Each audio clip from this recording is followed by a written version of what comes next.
10 एप्रिलला आरोपी तर्फे आम्ही कोर्टाला एक चार्ज देऊ.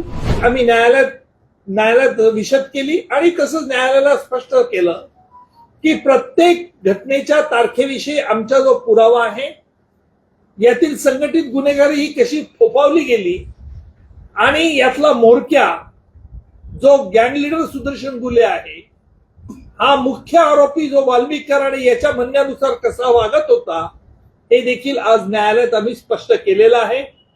आरोपींना सगळी कागदपत्र त्यांना जी हवी होती ती देण्यात आलेली आहेत आणि तसंच याचे पुढची स्टेप म्हणजे 10 एप्रिल ही तारीख ठेवली आहे. 10 एप्रिलला आरोपी तर्फे आम्ही कोर्टाला एक चार्ज देऊ की न्यायालयाने यांच्यावर कोणकोणते गुन्हे हे करावेत, चार्ज फ्रेम करावा, अशा तऱ्हेचा आम्ही विनंती अर्ज देखील 10 एप्रिलला कोर्टात देणार आहोत.